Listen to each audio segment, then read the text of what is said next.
mati dhisik sing lanang apa mati dhisik sing wedok? Tegese Antasena bakal dadi Duda, Janakawati bakal dadi Randha. Anek Lesmana menika trimah ngarah Randha wae ngenteni Dela ora apa-apa. Mengke saiki menika nggih. Samangke ngaten kemawon. Janaka dipun tembung kanthi sae-sae. Lajeng mangke Lesmana Mandrakarama dipun aturaken kaliyan Janaka supaya dipun dawaken kaliyan Janakawati. Nuwun sewu Bapak. Menawi ngantos kaderangan para Pandhawa langkung-langkung kaderangan kadang kula Yai Bratasena inggih Werkudara Jodipati menika mangke kriwikan dadi grojogan geguyon dadi tangisan. Nuwun sewu, Werkudara niku sapa? Werkudara niku murid kula. Murid kula sing paling tuwajo niku Werkudara. Werkudara Antasena golekne wong wedok liya ya. Iki Janakawati arep dipek Lesmana. Werkudara tentu saguh, mboten badhe wonten badal dawuhipun Begawan Durna. Menawi ngendikanipun Begawan Durna menika kula wau leres. Mboten namung bapa penemban Durna ingkang sagah nglamaraken pun Lesmana Mandrakumara, nanging klebet Ngaraka Mandura sagah nglamaraken anak kula Lesmana Mandrakumara. Bodona, mboten dawuh. Kelairanipun Janakawati lan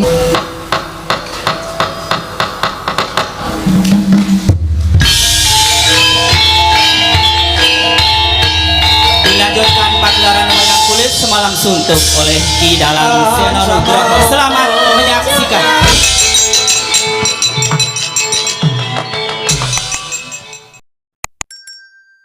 Ingsun jagat wasisaning Upadara paman Loso Jenar ayo ndadekake gugup pekrasi paman manira biji wenteng ajengan manira paman Patih Loso Jenar kawula nun nggih anak Prabu sakalangkung gorawalan panampinipun ing abdi kepatihan dupi kula tampi timbalanipun paduka anak Prabu ing Ngastina wonten ing Jawi sanget kuwatos sing manah Pindaran Salomba pinanjering alun-alun katemping samirana kumite racaruk maras nanging saremonten ngarsa paduka tebih saking raos kemarasan nggih wanter sabda pangandika paduka anak Prabu ing Ngastina kawula nun inggih paman Loso Jenar kadiparan hampir si paman ingsun percaya minangka dadi badal wakil ingsun Maranata tata rakiting negari Ngastina maradiyake matur marang manira samendang aja nganten ing karempit paman Loso Jenar nyawa-nyawa jimat kula nggih sesembang kula anak Prabu Duryudana menawi paduka ndang ngobab tata rakiting mraja sadaya mboten badhe anguci wani para kawula sami sayek saka kapiyakar luhuring nusa bangsa tuwin negari Ngastina medhaipun para abdi pedhuit boten kendhat angnipun sami gegladhen lakri daning aprang sawanci-wanci praja paduka boten badhe anggepok kunca paduka anak Prabu ingkang bapa ing kepatihan remuk kasawurna putung sumangga kabandhem nonggil kawula non paman Loso Jenar nggih ndadosaken bombong raos sing manahipun ingkang putra Ngastina ora liwat pakaryan ingkang utama tindakna selawase lan kaprayogakna hanggeni paman lenggah ngadhep ngarsaning manira paman Loso Jenar sampun boten kirang prayogi anak Prabu namung direlan sak sampunipun kepareng kula ngaturaken sembah sumungkeming pangabektinipun ing abdi kunjuk sandhang pada paduka anak Prabu sampun kula tampi dawuh sami-sami paman Loso Jenar ikas kecap nanggen jengandika lenggah paman Patih Loso Jenar sampun boten kirang prayogi nggih anak Prabu ing Ngastina Bawadana bapa ing Sangkalima salawujeng andika Bapa Durna kula ngaturaken karaharjan rawuh paduka bapa Pramban Durna ing Sangkalima bapa Pramban Kumbayana Astagfirullah bertobat soal gimbal sumerante hawelah lha nggih nggih tansah pinangan ing kawidatan ing sambi kula sowanipun ing bapa ing Sangkalima mangga widodane skala sowan kula tebih saking rubeda ing bapa ngaturaken pudi astawanipun bapa kunjuk ngersa paduka anak Prabu ing Ngastina nggih anak Prabu Duryudana sampun kula tampi karya bombong raos sing manah mboten langkung kasekecap nanggen jengandika lenggah bapa Pramban nak nggih sampun boten kirang prayogi piswanipun ing bapa ing Sangkalima dinten sak mangke menika nggih anak Prabu Duryudana Dimas Kartomarmo prayogakno nggone ngadhep ngarsanipun Kakang Yayi Dimas Kartomarmo. Lho iki diwaji. Sampun boten kirang prayogi piswanipun ingkang rayi pun Kartomarmo. Namun dalan sak samunipun kepareng kula ngaturaken sembah sumangga ping pangabektinipun ingkang rayi kunjuk sanda pepodo paduka. Ndak tampa siadi ngaturke bekti kelawan pun Kakang. Ora liwat pangestrinipun Kakang Tampanono. Lho pun dinggo jimat paripe dayana ing kasantosan. Tatanan sanggaring Purwadya Bala kang kodhang gantung sebo. Jeneng Panirana diambabarake wigatining pasewakan. Lho li. Ngestu wadha sabda pangandika paduka Gusti kula ingkang sinuwuning Ngastina. Nuwun mangke Koko Prabu. Koko Prabu Baladewa. Sawetawis lenggah wonten ing Datulya Projeng Ngastina Koko Prabu ingkang rayi ngaturaken pasegahan panakrami. Kunjuk sandhap pada paduka Kanjeng Koko Prabu Baladewa sembahan kula. Koko Prabu Baladewa pengayoman kula ing Mandura. Koko Prabu jagat wasesaning Bathara Wayah betul jagat pathik enggo. Yayi sakalangkung katedha kalingga murda silih pala martanipun Yayi Prabu ingkang rumentah dhumateng Rakapara ing Mandura. Sampun kula tambah karya bombong raos sing manah. Namung kepareng ingkang Raka ngaturaken pudi astawanipun ing Raka kunjuk ngersa paduka Yayi Prabu Ngastina. Yayi Prabu Duryudana. Kula tambah karya bombong raos sing manah. Mboten langkung kasekecakno anggen jengandika lenggah Koko Prabu Baladewa. Allah nuwun Yayi. Sampun boten kirang prayogi piswanipun ingkang Raka ing Mandura. Dinten sak mangke menika Yayi Prabu Duryudana. Namung semantuna Koko Prabu sewu-sewu kalapatanipun ingkang rayi tadah wadana. Dene dinten sak mangke kula wantun hambayongi dhateng rawuh jengandika Kanjeng Koko Prabu Baladewa. Koko Prabu badhe wonten atur ingkang kula aturaken dhateng ngarsa paduka Kanjeng Koko Prabu. Namung boten lega raos sing manahipun ingkang rayi Ngastina Duryudana. Menawi dereng wonten wiyosing pangandika paduka kepareng manglubirna sih samudra pangaksami dhateng ingkang rayi. Anggen kula wantun hambayongi rawuh paduka Kanjeng Koko Prabu Baladewa. Sesembahan kula Koko Prabu Balarama pengayoman kula jagat wasesaning Bathara Wayah Bathara jagat. Yayi sampun ngantos paduka Yayi Prabu paring dawuh mekaten menika kala wau mestinipun sampun satrepipun menawi ingkang Raka katimbalan tumuli sowan wonten negari Ngastina. Sabab jagat menika sampun dados paseksen. Bila ingkang Raka menika minangka dados pengayomanipun kadang-kadang kula para Sata Kurawa. Mila menawi wonten abang biruning lampahipun para Sata Kurawa. Ingkang Raka ingkang tatanggal jawab. Mila dinten samangke kula gelak lampah kula prapteng negari Ngastina. Ngestu padha kelawan sabda pangandika paduka Yayi Prabu lumantar nawala ingkang sampun kula tampi. Bila dikalangkan samangke ingkang Raka kadhawan sowan wonten negari Ngastina. Yayi gadheng sampun samapta ing gati sawega ing diri ingkang Raka sampun prapteng Datulya Projeng Ngastina. Mboten wonten ceceking raosipun ingkang Raka ing Mandura. Namung nedya nyadhong dawuh timbalanipun paduka Yayi Prabu Ngastina. Ing mekaten Yayi tumunten kababarna ingkang Raka nedya nganglukaken jangga niringaken karna mastuti sabda tama paduka Yayi Prabu Ngastina. Yayi Prabu Duryudana. Semanten ugi ingkang bapa ing kepati yanggil. Semunipun radi kaget manah kula teka paduka ngawontenaken masewakan ingkang beneh kaliyan adat ingkang sampun. Mugi wonten suka lilaning penggalih paduka anak Prabu kepareng Mbabarana dhateng ing bapa ing kepatihan menika wonten paridamel menapa tuwin badhe wonten dawuh saking paduka anak Prabu ingkang kados pundi. Kula nedya midhangetaken ingkang tetela sabda pangandika paduka anak Prabu Ngastina.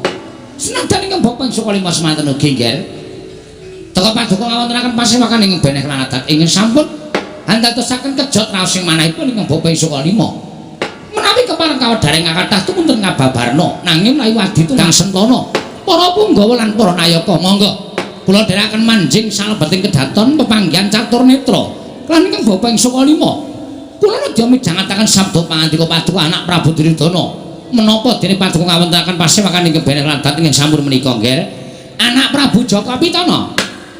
Long-long rambyang ningkang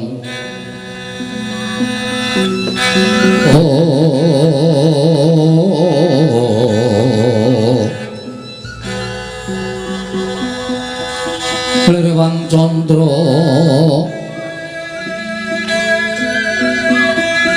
katawangan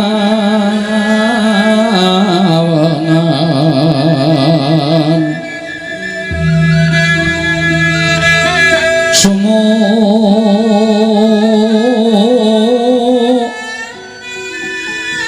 tinggas katuritan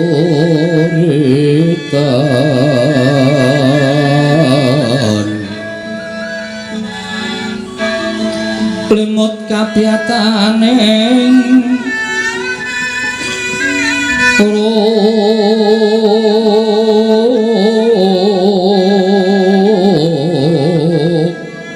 ojit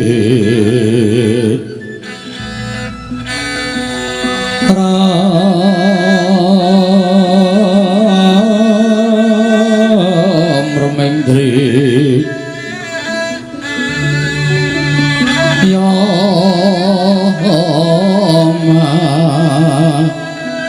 nawum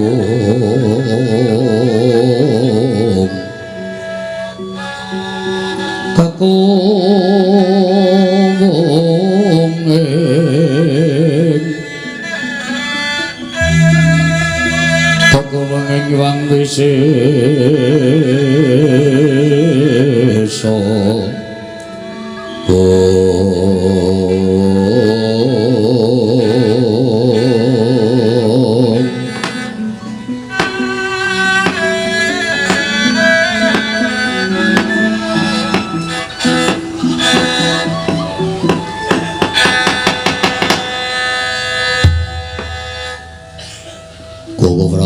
wonten dawuh Yai.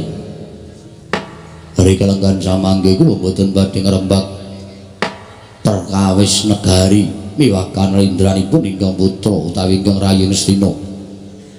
Napa dinten samangke kula badhe ngrembak perkawis kulawarga negari Ngastina inggih menika kulawarganipun ingkang rayi Duryudana. Lho, wonten menapa? Menapa wonten perkawis sing ngembet dhateng ingkang garwa inggih menika Yayi Ratu Banowati. Menapa wonten perkawis sing ngempet dhateng kula warga paduka sanesipun Yayi kebareng ambabarang dhateng Roko ing Mandura. Nggih, wali-wali menapa? Tigang dinter kepengker kula menika nampi dhateng penganisipun anak kula pun Lesmana Mandra Kumara. Anak kula Lesmana Mandra Kumara gandrung-gandrung kapirangu kaliyan satunggiling wanita lokasan nangis wonten pepangkonipun ingkang rayi Duryudana. Piyambakipun mutah kepengin dipun dhaupaken kaliyan satunggiling wanita menika kala wau. Prasetyanipun Lesmana menawi boten kasembatan anggenipun badhe anggarwa dhateng wanodya menika kala wau badhe dipun entrengaken pejah gesangipun dadosaken kagiat raosing manahipun ingkang rayi Duryudana. Kok ora Bu? Ngemuti bilih anak kula ingkang jaler menika namung Lesmana ingkang benjangipun badhe nglintir keprabonipun ingkang rayi menawi kula sampun kepareng lengser keprabon inggih namung Lesmana ingkang kula golo-golo inggih namung Lesmana ingkang kula deng-deng supados sak mangkenipun saged gumanti keprabonipun ingkang rayi Duryudana. Dinten samangke Lesmana mutah dhateng kula kepengin dipun dhaupaken kaliyan setunggiling wanita mereka ngandadosaken jibek raosing manahipun ingkang rayi Duryudana. Mangribi nun sewu Yayi, paduka menika Nalindra Gung Binathara jagat menika ngantos keberbeken dhateng pemandhangipun Nalindra Ngastina Nalindra Sugihbanda Sugihbandu. Panjenengan menika Nalindra Sugihbanda menika seprapat jagat kesugihan panjenengan. Sugihbandu panjenengan menika Nalindra ingkang Ababalaraja. Tegesipun menawi namung babakan anggen paduka badhe malakramakaken ingkang putra kemawon teka ngawontenaken pasewakan kados mekaten menika kala wau. Mesthinipun anggenipun badhe malakramakaken ingkang putra inggih menika anak kula Lesmana Mandra Kumara menika wonten wigati dene paduka ngrawuhaken para sepuh madaning Gatulaya karesan mekaten Yayi. Tumeli kula aturi paring dawuh. Lajeng bot repotipun menapa ing atasipun panjenengan menika Nalindra namung perkara ngrabekke anak iku dadak nganakake pasewakan mboyongi dhateng sowanipun ing Ngraka Paman Harya menapa dene Bawa Durna. Jenyatanipun menika sampun dados kewajibanipun tiyang sepuh mala kramakaken dhateng atmajanipun piyambak. Nggih, kula ngaku. Bilih menika dados pakaryan kula. Nanging Bloko Suta kemawon jipek raos ing manah kula gagas dhateng kawontenanipun Lesmana. Menawi dipun gayuh menika lama ing wanudya kemawon tartemtu kula boten badhe ngrawuhaken para sepuh. Namung ing dipun gayuh menika satunggiling wanita menawi mangke sisip sembiripun namung dados dardah pasulayan. Liripun paduka paring dawuh mekaten, Bapak Prabu. Ingkang dipun jangka dening Lesmana menika inggih menika pun anakipun kadang kula Panengah Pandhawa. Putra Madukara pun Dewi Jenakawati. Monggo kabar ingkang sampun kula tampa Jenakawati menika sampun kapacangaken kaliyan inggih menika atmajanipun Yayi Werkudara ingkang wragil inggih menika pun Antasena. Menawi ngantos Lesmana menika mangke rusak ajak-ajak dosa upaya kanca ing atasipun ngarah wanita kemawon teka sampun ingkang sampun pepacangan. Menapa boten badhe saru dinulu, menapa boten badhe ngembet dhateng wirangipun tiyang sepuh menika Bapak Prabu ingkang dadosaken sabab dene kula ngrawuhaken para sepuh wonten ing madyaning Daturaya negaring Astina dinten sak mangke menika Bapak Prabu Baladewa jagat Dewa Batur jagat Pangestu. Latal. Laras pangandika Paduka Yai Prabu menika sanes bab ingkang gampil. Nanging prayoginipun dipun rembak. Sabab menawi sisip sembiripun mangke lajeng tumuli ampyak awur-awur anglamar dhateng Jenakawati sampun kapacangaken dhateng pun Antasena. Menika mangke sisip sembiripun kirang-kirang bejanipun malah ngembet dhateng ingkang sepuh. Tegesipun sing padha panca bakah sing padha ora trima malah sing tuwa. Menika mangke mboten bae sae ketadosanipun. Kasinggihan mekaten Paman Harya wonten dawuh miturut pemanggihipun paman kados pundi? Nuwun sewu nggih. Mboten nama kula menika badhe nglincipi carang ingkang sampun papak mboten namung tumrap kula. Jenakawati menika leres sampun dipun pacangaken kaliyan pun Antasena. Ning tembung dipun pacangaken menika rak dereng resmi. Tegesipun dereng dipun sekseni dening sinten kemawon. Langkung-langkung dereng dipun adepaken wonten ing pranata agami. Inggih.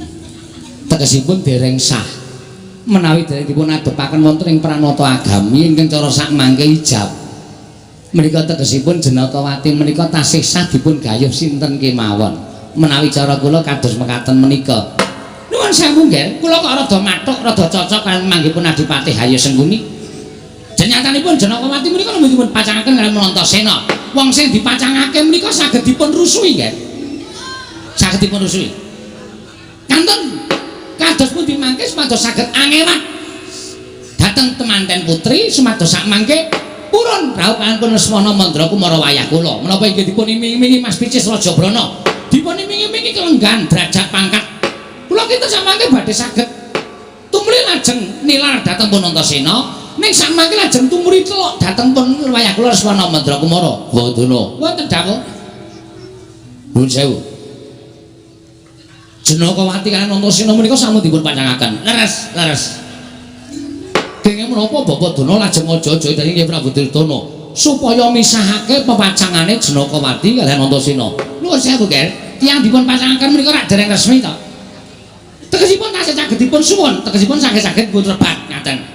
Gumantung dhateng jejeg adeg-adegipun temanten kekalihipun. Nek sing diarah temanten wedok, nek temanten wedok ora jekata lho, Ger, dumadi wonten pundi-pundi papan sampun dipun pestekaken tanggal sak menika mangun jroning akrama. Tanggal semanten lajeng sami bebrayan. Ning iso kurang 3 dina pisah. Lho, mergo sing wedok apa sing lanang gondol karo wong liya. Menika mboten wonten hukumipun, menika mboten sing wedok gelem digawa kok. Apa meneh sing lanang ya gelem dijak karo sing wedok. Lho, menika mboten wonten hukumipun. Nuwun sewu. Ning niku jenenge ngrusak wong bebrayan. Lho, wong dereng bebrayan kok. Dereng bebrayan wong nembe lagi pacangan iku dereng. Nuwun sewu, Bapak. tumrap kula wong ngalami utawi wong badhe nglampahi selaki rabi utawi nambut sreni akrama dewa wonten petanganipun. Tumrap kula nggih wonten petanganipun. Petanganipun anak Prabu kados pundi? Petangan kula menika siji seneng, loro kenceng, telu kepareng, papat kilujeng. Lho, menika. Tegesipun kados pundi menika? Seneng. Wong bakal nambut sreni akrama menika badhe langgeng anggenipun bangun Bali Wisma. Nek loro-lorone padha senenge, keplok ora mung tangan siji, ning kudu tangan loro. Nek tangan siji ora bakal muni. Lho, saged mawon keplok ro pupu.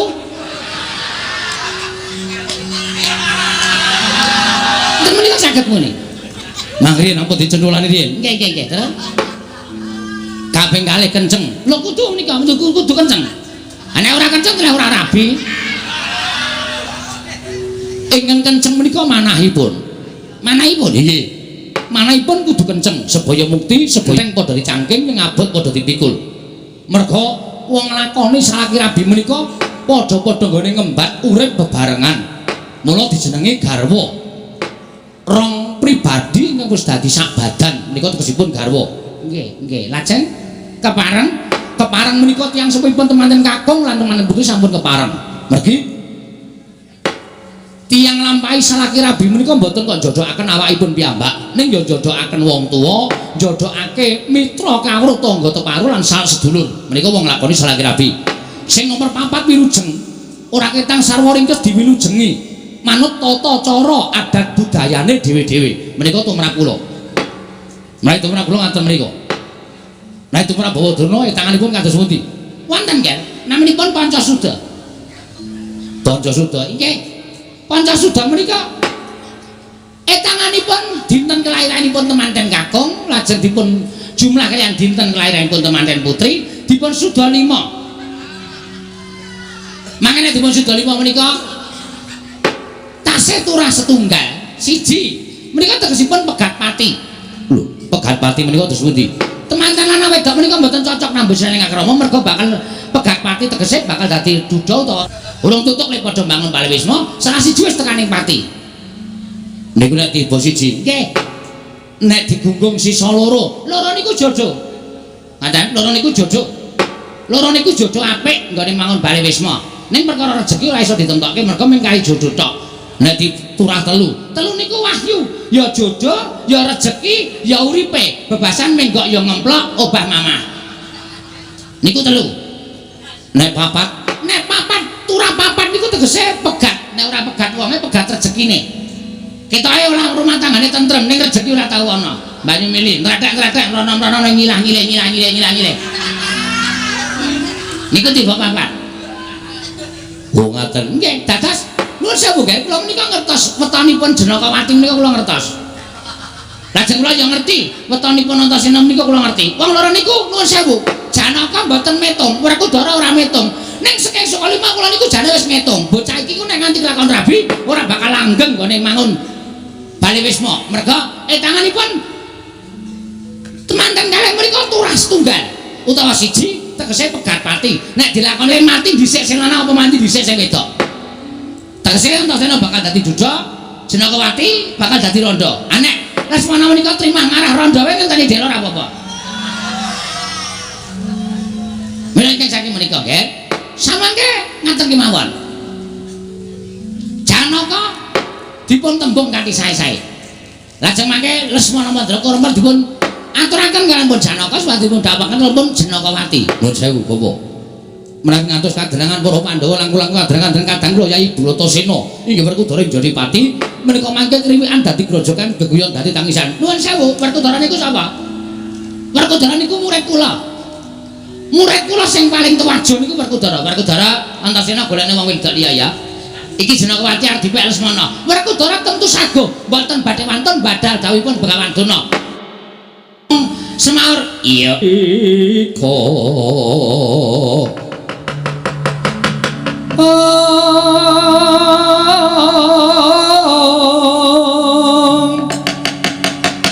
tuare ningsun Koko Prabu Baladewa kados pundi Nyai menawi ngendikanipun Begawan Durna menika kula wau leres Mboten namung bapa penemban durung ingkang sagah nglamaraken pun Lesmana Mandra Kumara. Nanging klebat Ngraka ing Mandura ugi sagah nglamaraken anak kula Lesmana Mandra Kumara. Bodona, wonten dawuh. Kelairanipun Janakawati menika saestrinipun gunggung, turahipun setunggal. Yakin.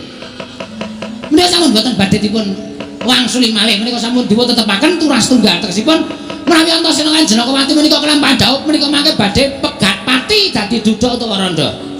Mekaten. Nggih. Dados menawi panjenengan menika gagalaken Janakawati anggipun dakul Antasena menika ateges panjenengan menika ngeman putranipun Janaka ngeman karo anake Werkudara. Panjenengan netepi minangka dadi wong tuwa. Oh ngaten. Nggih. Niku saestu. Lho, napa kula tau gegara to, Nggih? Lha niku pendhita Manaryo wonten dawuh. Menawi dene ngaten bawa dene paring dawuh mekaten tegesipun kula ya melu urun-urun nglametake anake Werkudara menapa dhewe anake Janaka. Lah rak ngaten. Paman kula sejenar wonten dawuh nggih. Timbalana anak kula Lesmana Mandra Kumara sewates sowan ngabiyantara kula nok-nok madal pasilan sing ati-ati aja kaya bocah cilik paman kula sejenar.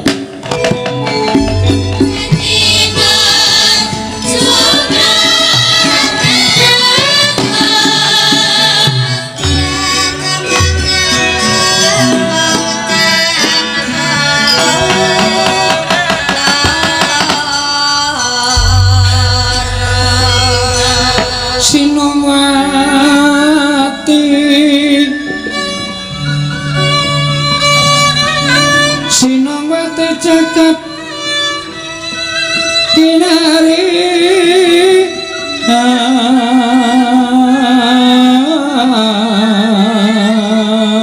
among mbak lumembak ombak ing samudra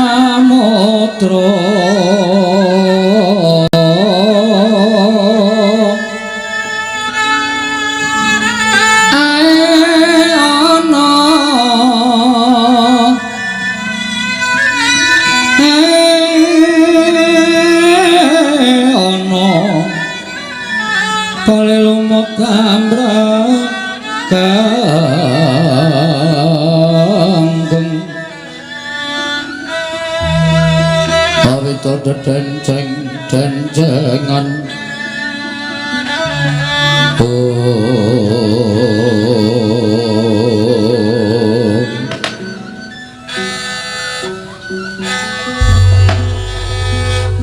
Paman Arya wonten dawuh nggih sampun minanggi kaliyan anak kula meninggih sampun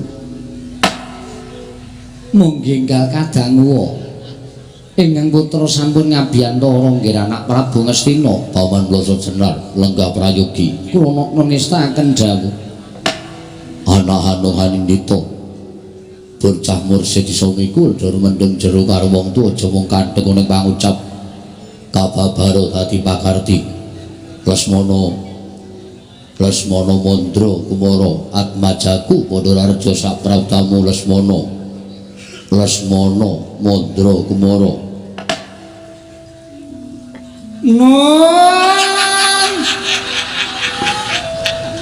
Amet pasang Kalimantabe tinebena ing Iladuni dumawaing tawang-tawang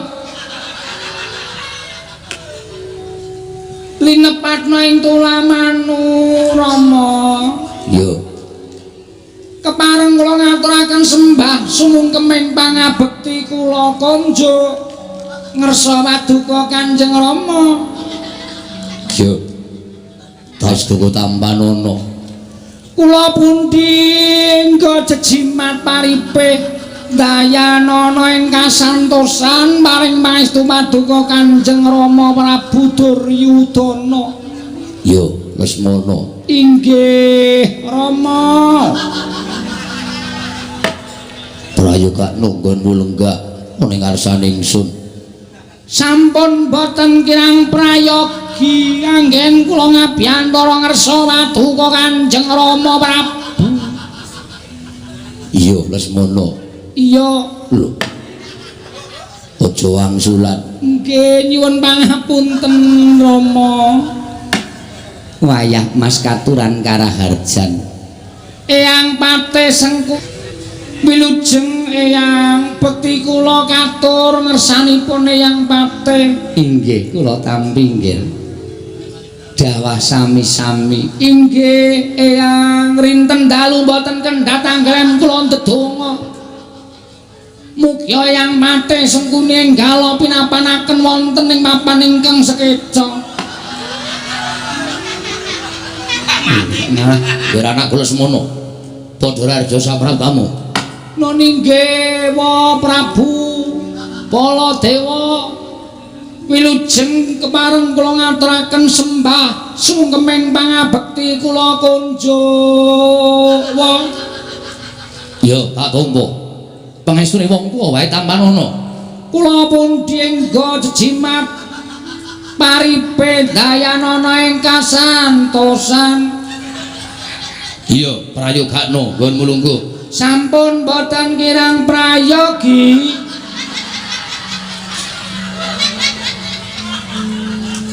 Kaya cah SD jaman biyen. Kalimate iki lho. Lho kose. Kose Lesmana aja disaurin dhisik. Padha raja sapraptamu Lesmana, putuku ngger wong gagah, wong bagus. Lesmana Mandrakumara. Eyang Penemban Durna. Iya, aku mbahmu Sukalima. Kula ngaturaken sembah bekti kula katon. Oh iya tak tampa. Pangestune simbah tampanono ya, Nggih. Pangestune simbah tampanono Cah Bagus. Kula pun dienggo jimat paripe dayanana ing kasantosan. Heeh. Dek Senen kula dolan ten Sukalima lho, Mbah. Loh, apa iya? Nggih. Ning Eyang Durna mboten wonten. Sing wonten Mbah Putri. Kula tokke saking kandhang terus kula tumpaki. Wis kono sakarepmu. Tajane ndi Mbahmu Putri? Namung mlampah mawon. Ternyata nggih lumayan sekeca. Mula aku tuman. Nggih, Yang. Prayogane lungguhmu ya Lesmana putuku Cah Bagus. Sampun boten kirang prayogi Eyang Penemban Durna. Iya, heeh. Lek Karta mboten bagekke. Lek Karta sapa? Lek Karta Marma. Anakku Lesmana padha raja sapratamu. Wilujeng Lek.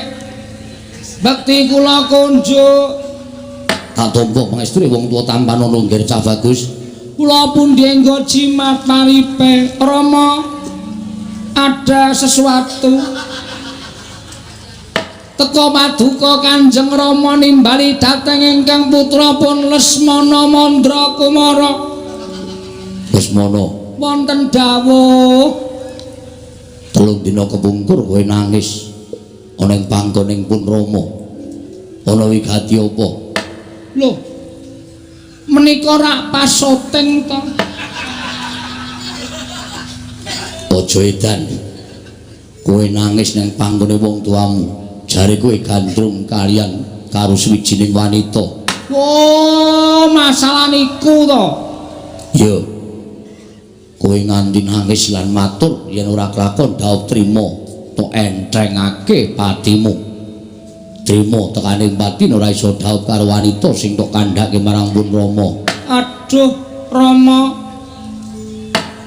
Panci leres ngendikanipun Kanjeng Rama, janjane kula wis ning bareng panjenengan paring dawuh ing kemekaten raos tresna menika ngrembaka malih wonten ing salebeting batos kula. Mboten wonten lumahing bumi kureping langit ingkang saged ngrubuhaken bebeteng jiwa kasatriyan kula kejawi namung menika pun Yayi Jenakawati. Oh, Jenakawati. Pasuryanmu sing kaya ngono ndadekake bingung uripe Lesmana Jenakawati. Nyingkar-nyingkur. Tekan kono. Wiwitane Ora laras. Kajenge Ya wis. lingsem yang kemutan. Nuwun sewu nggih, niku rak cakepan gubuk asmara to. Lah nggih niku kula teng ngimpen niku kare Janakawati teng gubuk asmara. Nalika ngimpi, Nggih. Teng riku mboten wonten sinten-sinten. Kula lungguhan wong loro kalih Janakawati. Pendak tak cejaki dheweke malah sajak kaya mbebeda. Gregeten tak jiwit kempole. Janakawati. Kula genti dijiwit nggen weteng cemol. Ora sronta. Gubuk kula tutup gedhek. Terus suwe-suwe kaya wonten lindu. nggih. Grobyak. Gubuk ambruk. Kula nglilir bol tiba saka ngamben. Wiwit dina niku kula ora iso lali kalih Janakawati setya tresna kalih kula Rama. Menawi Rama mboten saged ngrabahaken kula kaliyan Janakawati, kula pun tuku dadung. Lho. Ajeng napa? Adung nggih kula gantung. Tinimbangane urip ora kelakon daup karo sapa-sapa, pun manggagas ping pira kula ngarah wong wadon ora tau kelakon. Ming pengangen-angen tok. Nalika kula ngarah Pergiwa kalah karo Gatotkaca. Nalika kula ngarah Pergiwati kalah karo Pancawala. Prantawati kalah karo Petruk. Ing atase kula niku anake ratu nyenengi bakul mie ayam ora kelakon.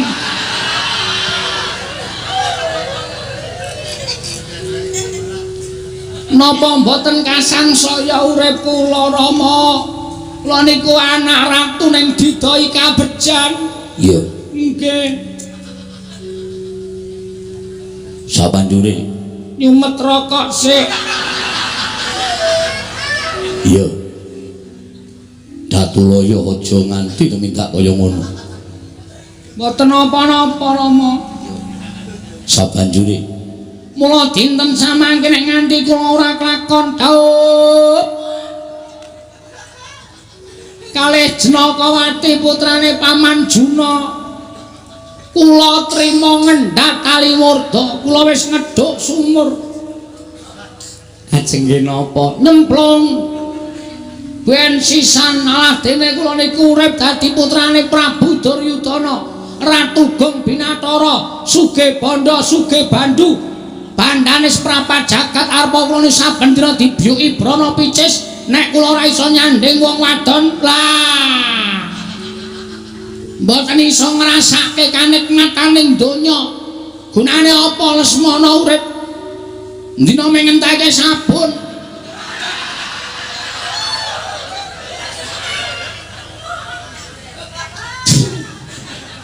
Terus gunane napa cobi kula tak takon. Pendak-pendak wong wedok kula cedhaki ora gelem, wong wedok kula cedhaki ora gelem. Akul nyayang kula cedhaki mboten pulun. Wingi nyedak bakul tek kepruk cuek ndas kula.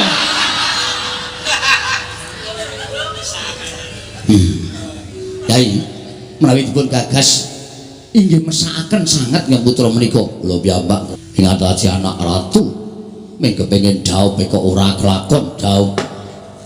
Edan ran Rama. Iya. Alun iki kudu kelakon nggih Rom. Kula dhawuh kalih Janakawati.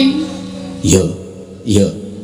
Nek kula mboten enggal dhawuh, kula niku mung bola-bali diampiri paman-paman kula Sata Kurawa. Pendak Jemuah Kliwon dijak ngidul. Oke kula Rama. Tiba giliran kula wis esuk.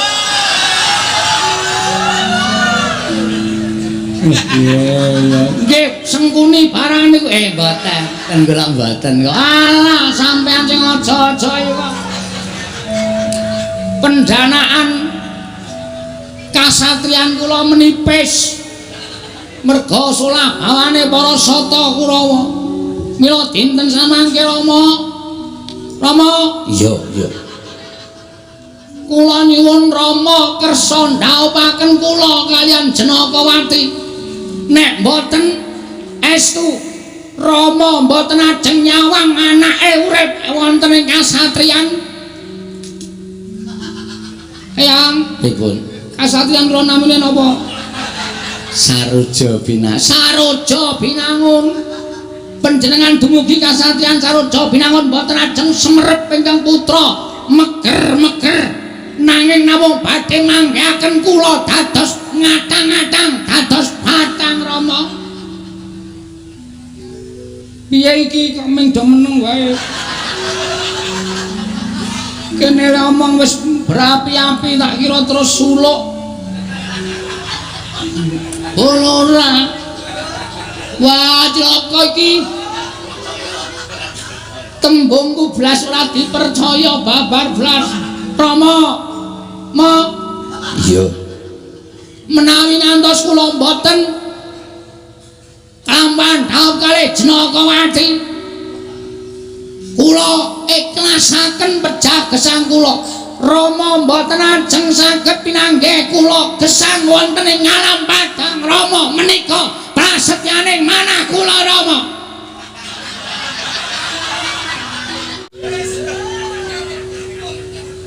Ternyata aku ki mung ora dipercaya karo wong wedok. Lah apa gunane aku ditokke nek ora disambut? Omong aku wa Mandura. Piye? Menika atur kula monggo enggal sami dipun respon. Sampun ngantos sami kendelan kemawon wa kaget risang kapirangu. Kinanggul kinempet kempet.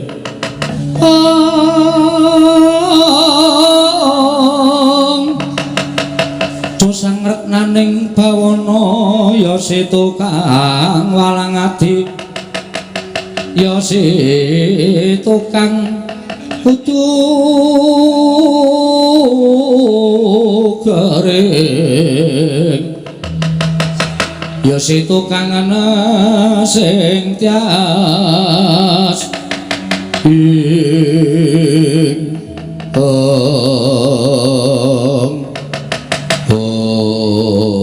jagat Yopatra jagat Pangesengara Lesmana wonten dawuh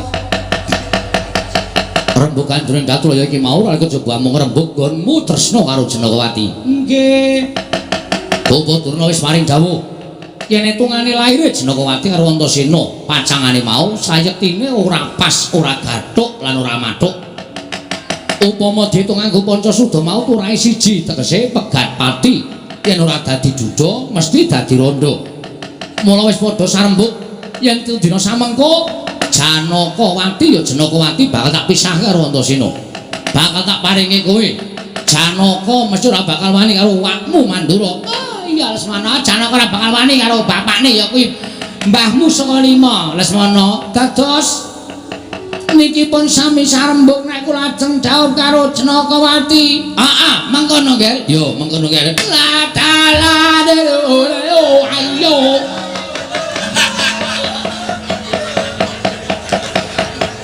Senenge ra jamak-jamak nganti arep nembang apa ora ketara mengawe-awe. Asik. Matur nuwun nggih, Wa. Yo, matur nuwun. Nggih, wah mengke nek lakon Jenakawati saking madu kok rajeng kula gendong. Mboten wonten sing dikeparengake mondhong putri ngangge jempana joli-jolan mboten beto jempana joli-jolan pamondhonging manten putri ning Jenakawati ajeng kula pondhong ladalah saking mriko tekan kasatriyan ajeng kula gendong tekan kasatriyan terus kesel kabeh turu kabeh ora sida ngopo-ngopo ora entuk gawe ya wis mengko sakarepmu nggih ning estu to tenan engko nek jan aku sing ngamuk ning Madukara lah mutar paman Janaka entuk mungsawa Mandura Baladewa nek ora diparengake Janakawati tak boyong wa Mandura mesti nesu gawa nenggala gawa ora ana sing wani Bapak Durna gawa napa aku ora gawa apa-apa aku cukup nesu wae Janaka wis gila karo aku wah ya gawa andha napa-napa pendhita gawa andha ki anggo ngapa padahal pegawe PLN wae masane yo yen pancen kaya mengkono Lesmana kowe kagem dandana cara manten asik seneng tenan kula Rama ning kula nyuwun ngangge basan nganggo basan nggih basan ki sing piye nggih nyandang manten terus digebyur banyu niku basan terus kebes basan niku nganggo cara manten ning ora nganggo klambi ketok awake nika terus nganggo kampuh sing gedhe banget nika lho wayah Mas kaya tau-tau dadi manten dadak mulang Eyang Pati Sengkuni pokoke kula ngangge basan kula nganggo jare jerone training jare kok jerone training kula niku seneng kalih training kula oh training kula enten tulisane SMP Mulya Dadi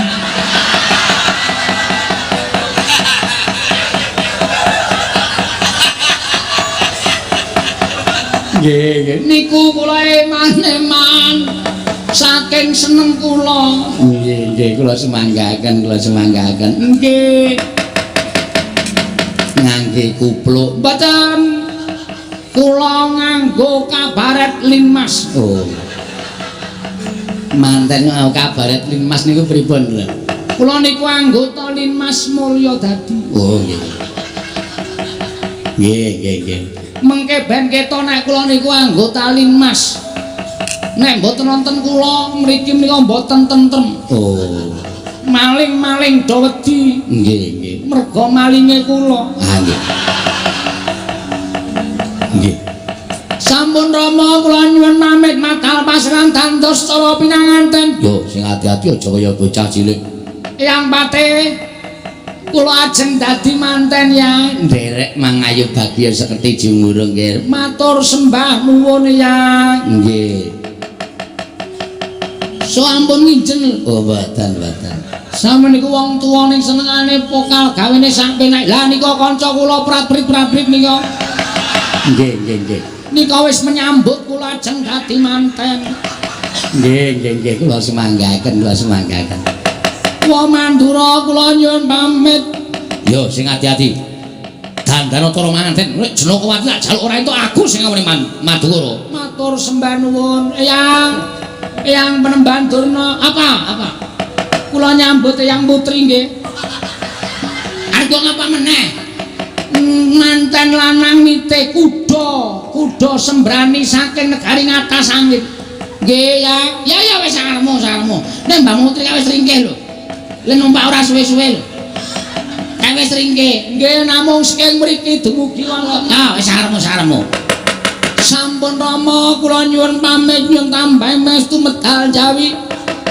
kula badhe dandos cara pinanganten sing ati-ati aja kaya bocah cilik Lesmana Mandra Kumara sampun nyuwun pamit yo sing ati-ati Paman Loso Jenar kula nyuwun pamit nggih wayah kula ing atos-atos wah kula nyuwun pamit yo sing ati-ati Eyang Durna kula nyuwun pamit oh ya sing ati-ati kula ajeng dandos cara pinanganten kula ajeng dadi manten kalih Janakawati sampun Rama kula nyuwun pamit sing ati-ati aja kaya bocah cilik Eyang Pati kula nyuwun pamit lha kok nular ning kene ta iki biasane sing ngono iki Bagong kok iki dadi tekan kula nggunakaken strategine Bagong aja kuwatir mengko tak kirim Raja Brana Picis sing tumpuk matikel-tikel mbok nggo rupian mbok nggo seneng-seneng bakal turah. Nggih, matur sembah nuwun nggih. Yo. Oh inggih Rama tasih setunggal. Apa meneh? Rama tresna kalih kula to? Yo. Benjing nek dawuh ping pinanganten ngagem seneng-seneng nggih Rama. Yo. Wayangan. Yo. Mboten sah sing larang-larang mendhet dadi. Yo. Sing saged diringi Karang Taruna.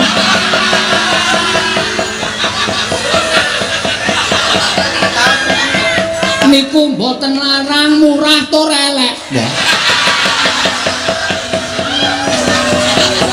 Nggih pokoke go cegah lek mawon. Mungkin nek ora cocok nggih bandemi senge. Iya. Dadi. Kaya ngerti-ngertine. Ngerti wong niku kanca kula kok. Oh, ngaten. Nggih. Sampun nyuwun pamit. Nggih, sing atos-atos. Kalih toprak nggih Rama. Yo. Yo sakarmu. Lakone suminten edan. Oh iya. Sumintene mengke mendhet anu seniwati sing apik. Yo sakarmu. Terus cemplung nggih golek sing apik sing disawang niki ketok penak. Yo sakarmu. Sing dadi suminten golek sing kendel Rama, sing wani wuda teng panggung. Bocah kaya ngono. Wis ngono metu engko ndak malah tekan ndi metu. Gage metu. Nggih ngestaken dawuh. Angguk Rama angguk. Iya. Angguk. Patoke sing cekak nika. Jantung Abimanyu iso mabur. Ale megane kula seneng lho Rama niku mujudaken kesenian tradisi sing kudu dilestarekke. Rama sebagai ratu kudu nglestarekke seni tradisi. Yo wis iya. Bakal tak pinanggani. Nggih matur nuwun nggih Rama. Yo. Kaya bocah cilik. Jalitan. Delmong Jatilan. wale. Iya. Jatilan nggih wah niku ya kesenian tradisional. Mengkene pun mboten komanan demit sing kon ngangslupi Durna. Hus. Isih urip kon ngangslupi ora. Aku paling ngangslupi Mbahmu Putri. Wis ora wani liyane wis. Sampun nyuwun pamit. Hati-hati aja kaya bocah cilik. Matur sembah sewu nuwun Rama nyuwun pamit.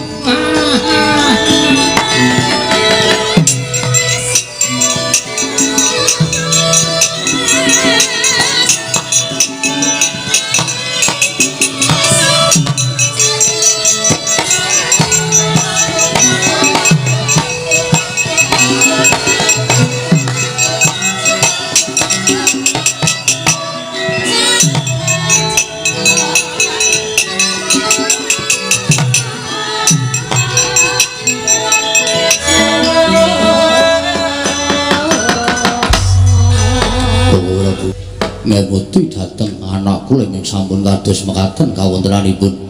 Kula nyuwun sak gedagan menika sampun ngantos gagal. Ingkang Raka Budidaya supados samangke saged kasembatan panjangkanipun anak kula pun Lesmana Mandra Kumala. Bawadana semanten ugi kula semanggaken. Oh nggih. Ingkang Bapak Budidaya samangke supados saged kasembatan ingkang putra. Wayah kula pun Lesmana Mandra Kumala dawuh kalampun Janakawati. Mangke menawi Janaka sajaipun awal sarta anggrundel. Kula nyuwun dhateng Janakawati sampun ngantos watos kula ing badhe murba dhateng anak kula pun Janaka. Wis manggaken Paman Arya Wonten dawuh kula dipun ketapaken ngirit lampahing temandeng kakung. Nongestaken dawuh. Dimas Kartomarmo wonten timbalan sinuwun. Budhana kanggodose bangsun kundur ngedaton kawono menistaken dawuh. Kaya wis ora ana dawuh maneh Dimas Kartomarmo. Purna gatining pananggilan. Salah satu jeluk saking damparaken menawi napit gambaran gading kadiraken sanggaring peromban cedi manggung ketanggung Joko Paloro sampe ngambil patraning keprabon. Kawis tinggal saking Mandura tindak nyosi Narata. Lamun katinon saking Mandura kaya tansah reruntungan tindak nyosri Narata wau.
Rerayungan Roma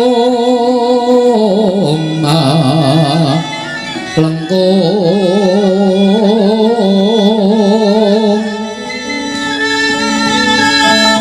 tumalong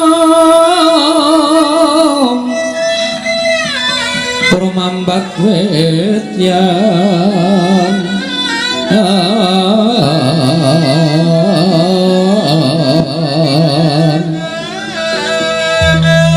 semogang mawur raras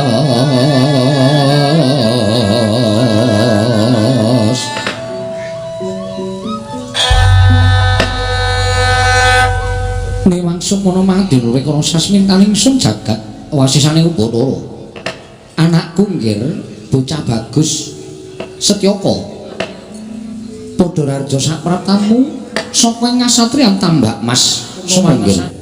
Rama tansah pinanganing kawidadan ing sambi kula sawanipun ingkang putra pun Setyaka kepareng kula aturaken sembah pangabekti kula kunjuk ngersanipun maduka Kanjeng Rama ya tak tampa gawe gedhening atining pun Rama ora sak pangestunipun pun Rama tampanana kula pun dinggo jimat paripe ya mung rada gumun dene sowan moning ngersaning pun Rama dinabyang dening sowane Atma Janing Sunstijo Bumana Rakasura. Ih, kasinggihan mekaten Rama Prabu. Kepareng kula ngaturaken sembah monggo pambekti kula kunjuk. Iya, Setijo tak tampa. Ora liwat pangestunipun Rama tampanana, kula pun dinggo jimat paripe dayana ing kasantosan. Anggir Setyaka katuran karaharjan. Paman garep Baruji wilujeng bekti kula kunjuk paman. Ih, kula tampi nggih. Anggir Setijo katuran karaharjan. Paman garep Baruji wilujeng bekti kula kunjuk paman, kula tampi. Nggih. Ingkang wong Widara Kandhang ngaturaken karaharjan. Wapati Udawa wilujeng Anggir Setijo katuran karaharjan. Wapati Udawa wilujeng bekti kula kunjuk kula tampi. Setyaka. Ana parigawe apa kula? Mara gage matur marang pun Rama. Teka sowanmu dadak ngantri kelawan Kadang Mutraju Trisna. Wale-wale menapa Rama? Estunipun anggen kula nyuwun tulung lan Kakang Mas Tijo Bumana Rakasura menika namung badhe ngiyataken rembah kula anggen kula badhe kunjukaken ngersa paduka Kanjeng Rama. Kusik to. Rembug sing kepiye? Kawuningan Rama. Estunipun ingkang putra Setyaka menika sampun ngancik dewasa. Monggo rencang-rencang sabarakan kula menika sampun nambut sinaning akrami. Mila sawanipun ingkang putra Setyaka wonten ing negari Ndrawati menika estunipun namung badhe nyuwun pangestu saking maduka Kanjeng Rama dinten sakmangke kula badhe mungkasi jejaka kula Rama jagat Dewa Bathara. Ya jagat pangestu para. Setyaka kula wonten timbalan ngadhawuh. Netepi tetembungan nopor bebek mentas awake dhewe. Sira bakal jawab kelawan sapa nggih? Yen to pancen wis ana ceceking rasamu nandhukake rasa tresna kelawan sawijining wanita. Marta gage matura, wanita ngendi ingkang dadi lenging ciptamu? Nggih, paling-paling menapa Rama? Lumahing bumi kreping langit menika boten wonten wanita ingkang keduga ngrubahaken jiwa beteng kasatriyanipun ingkang putra pun Setyapa kejawi. Mboten sanes kejawi namung kadang kula piyambak inggih menika pun Yayi Jenakawati. Atmajanipun Paman Madukara.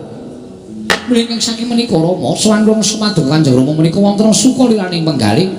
Dinten samangke keparenga rawuh wonten ing Madukara anglamaraken pun Yayi Jenakawati. Mugi kamparinga dhateng putra pun Setyaka ing Tambak Mas. Rama Prabu, kosek to. Setyaka, kula wonten timbalan. Apa sira ora ngarep pawarta ing Mbrata bakul sinambi ora pawarta binandhunging Karna? Yen to kadangmu ya kuwi Jenakawati satmene wis pinacangake marang Atmaja ing Jodipati. Ya ki atmajaning pamanmu Werkudara. Ya kuwi si Antasena. Apa ora jeneng bakal mbubrah bebrayan antaraning Jenakawati lan Antasena dene sira anakku lanang tresna marang Jenakawati. Setyaka ngreksa marang kalendraning pun Rama, ngreksa marang jejering pun Rama sarta drajating nata ing Darawati. Aja nganti tingkah pakarti ning putra ingkang orek-orek marang pasulyaning wong tuwa. Mula wektu dina iki yen to sira bakal kepengin dhawuh karo Jenakawati, paripaksa pun Rama ora ngideni. Sartane paripaksa yen bisa pun Rama bakal nduwa keparengi sarta sediane anakku lanang Setyaka. Amarga yen to nganti kawanguran sira kuluk misake bebrayaning Jenakawati lawan Antasena. Iki mengko sira padha karo nyiprati rah letuh kelawan pasuryaning ramamu ing Darawati. Setyaka manggahan terus sumbar lindhu bumi, lindhu bumi konjeng kumalu do kundur gatuk.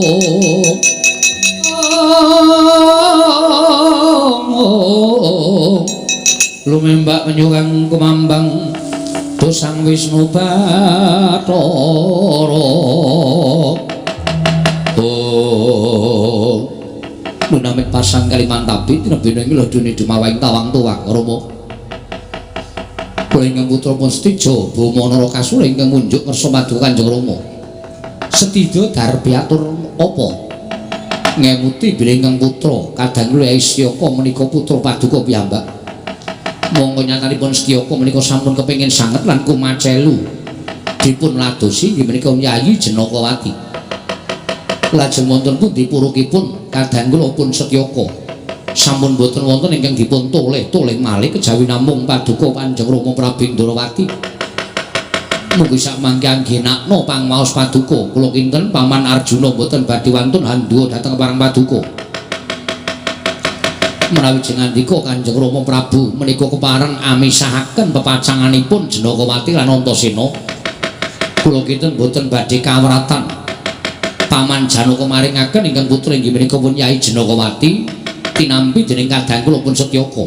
Duh Rama Prabu, menapa boten naminipun saru dinuling atasipun kadang kula Setyaka menika putra paduka, putra Narendragung Binathara. Ing atasipun namung badhe kepengin dhawuh lan satunggiling wanita kemawon toko paduka boten nayogyani miwah paduka boten angrojongi dhateng menapa ing dados gegayuhanipun kadang kula. Menapa inggih namung semanten kegiatanipun Nalindra Darawati. Jebul pinanggihipun paduka menika satunggiling Nalindra ingkang boten tresna dhateng kulawarganipun. Ketitik atmajanipun piyambak badhe kepengin dhawuh kaliyan pun Yayi Jenakawati toko paduka malah sajak ngawrataken dhateng pun Antasena. Menawi tetelu mekaten saged kula wastani bilih paduka Kanjeng Rama menika bancindhe banciladan. Menawi para Pandhawa tansah paduka bancindhe nanging menawi para putra kulawarga tansah dipun banciladan. Menika naminipun paduka Rama Prabu menika madhep dados tiyang sepuh ingkang boten adil dhateng kulawarganipun Kanjeng Rama.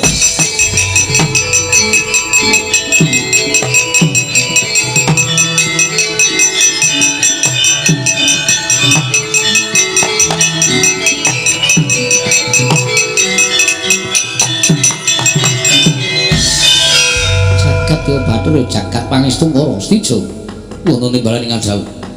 Sewu-sewu kalepatanipun ingkang putra Tadah Wadana dene kula wantun ku melancang matur ing kados mekaten. Ora apa-apa, ora apa-apa. Malah semune kowe narep buka marang paningaling wong atuwamu ya to. Dosa apa ingkang bakal ndak sandang ana tembungan anak polah bapa utawa pradak.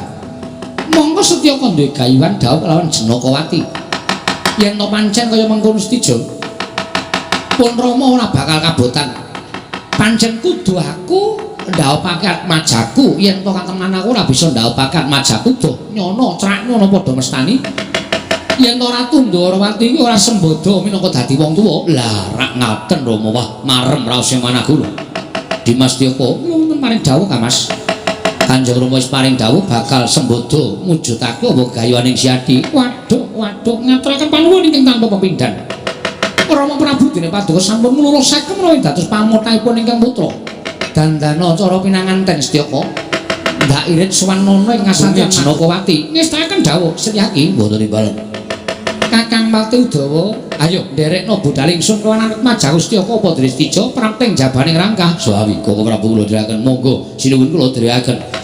Setija Setyaka ayo budal dina iki monggo kula dherekaken Rama. Monggo Rama kula dherekaken Rama Prabu Ndarawati.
Timoto lamun katututan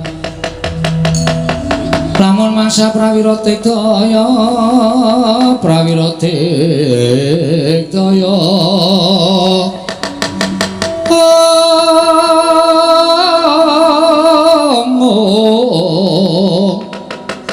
Lunanggono magawe kelarira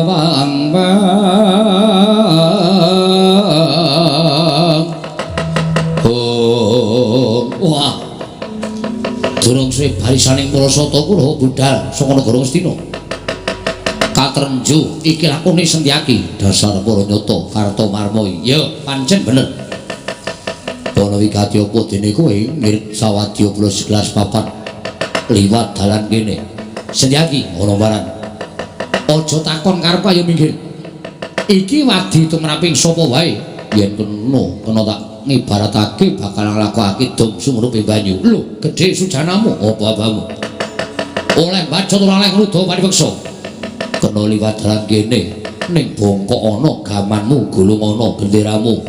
Keparat padha karo kowe ngiwakake para sata Kurawa. Setyaki, kowe karo aku ora ana perkara. Gandeng kowe liwat dalan kene dadi ning perkara karo Setyaki babu. Mesti anggere Kurawa budal menyang di papan ketemu karo Setyaki mesti badhe pasulayan. Pancen tak jarak kaya mengkono. Ora minggir sakarepanku. Ora bakal minggir tekan jaman apa wae. Yen ngono aku yang bakal nyingkirake kowe. Ayo yen pancen bisa singkirno Setyaki ora mingkel tebak dadamu. Ambyar sumur kuandamu maju jangkah kowe apa aku sing tekaning pati Hartomarma.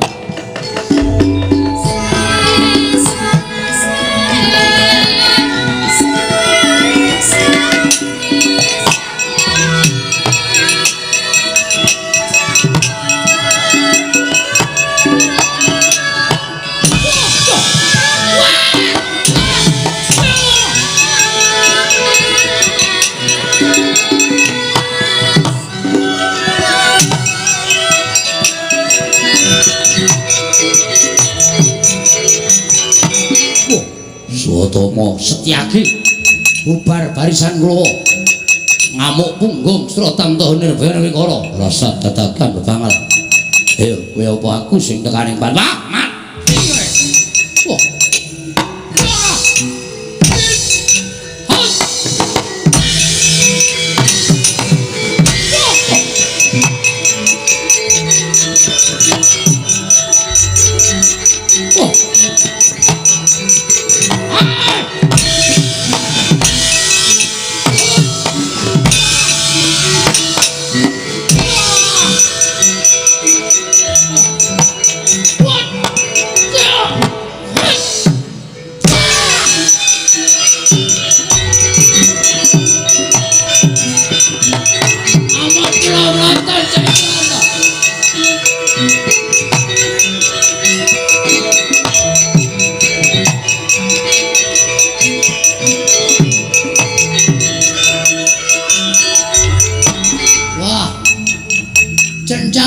yo durma gati ora usah melu maju ndak malah tekaning pati combong umuk adiguna ngembe kalau muncul kepala kowe arep wong kayangan iki gililusi jalmotan kena kinilo yo ngejawab apa antem jebol jajamu diwano op waduh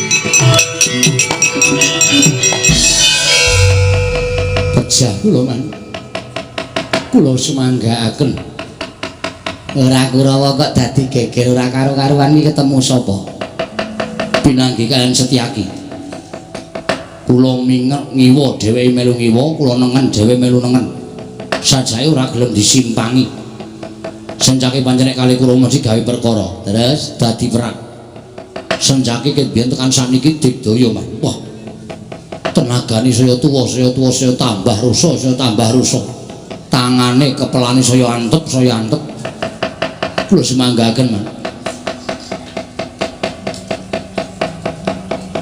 Satama ya kalah pengestunipun kawon Pak diajar kali Senjaki kula semanggaken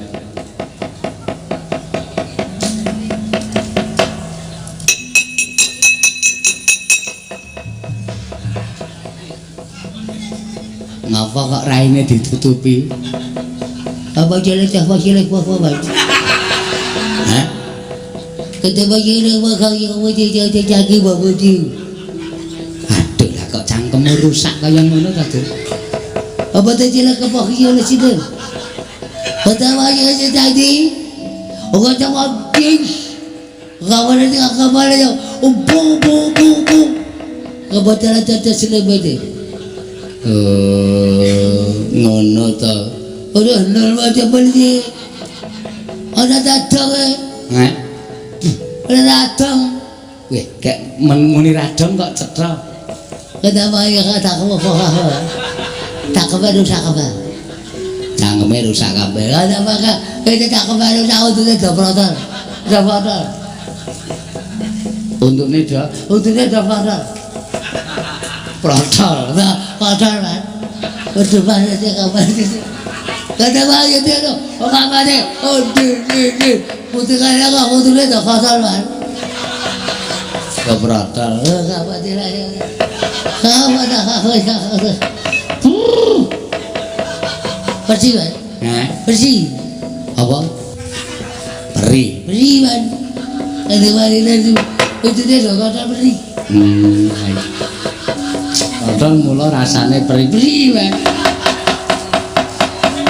Lah piye sapa sing ngarwani karo Sentyaki? Gugu karepe dhewe. Nek kula liyane iso dikakaco anu kalake. Ning Sencaki nek ketemu Rara dan Arya Citraksi ketemu babu anu batunya. Kok ki ngomong nek iso ngalahke Sencaki kowe njaluk apa tak turuti. Siap man.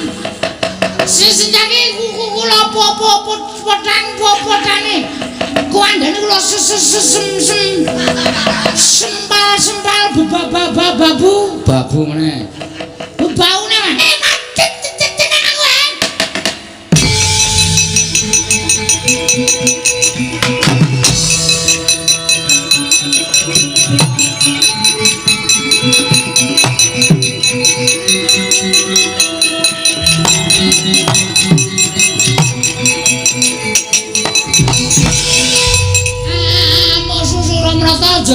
Jaya matra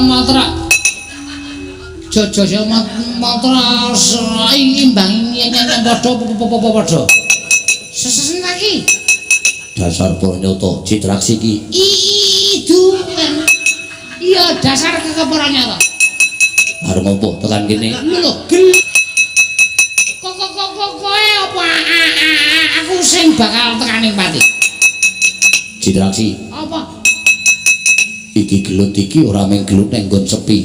Lha iya, lah terus ditonton biaya akeh. Monggo kabeh padha ngarani yen kowe gelut karo aku iki mesti menang aku. Apa?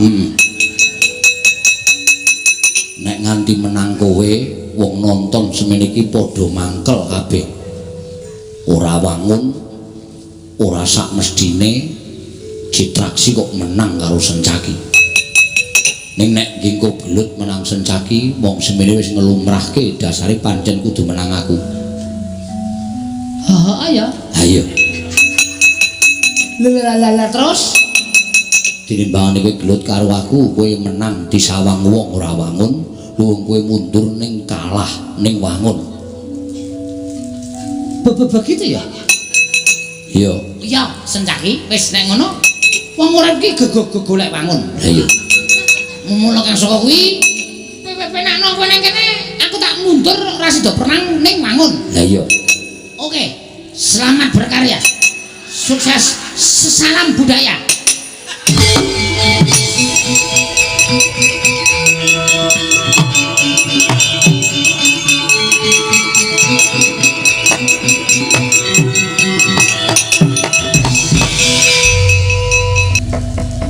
Piye Sencaki mati? Ora wangun. Lho kok sing ora wangun ki sapa? Man. Penonton wayang niku sesaniki wis pinter. Wis cerdas. Kula nek maju perang niku kabeh wis do bedhek Citraksi kae engko mesti modal. Niku batine penonton. Kula duarep karo Sencaki.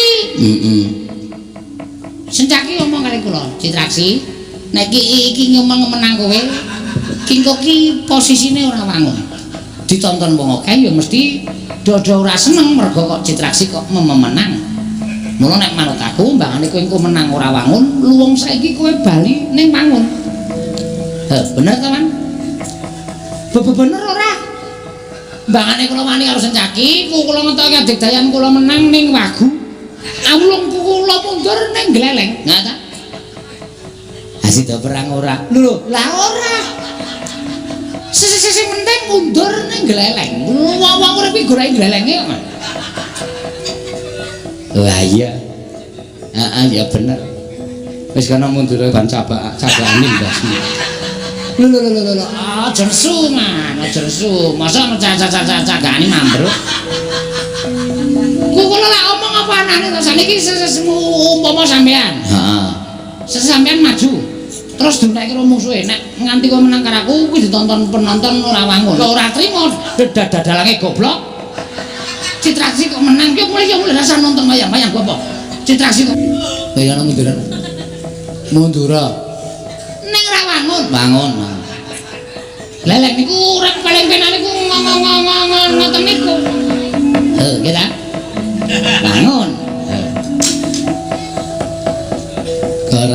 gelem ya.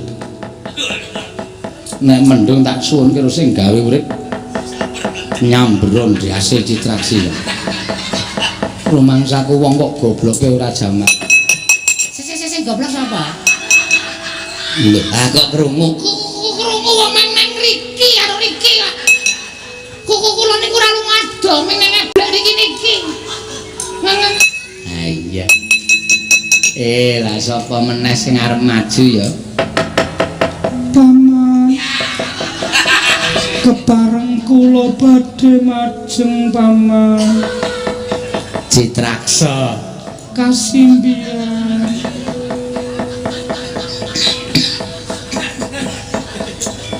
Kok minggat ana marai watuk. Aku kowe guyu aku marai watuk ya.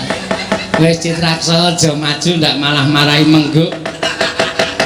Kurawa golek dalan nyangkal putung rasa metuke.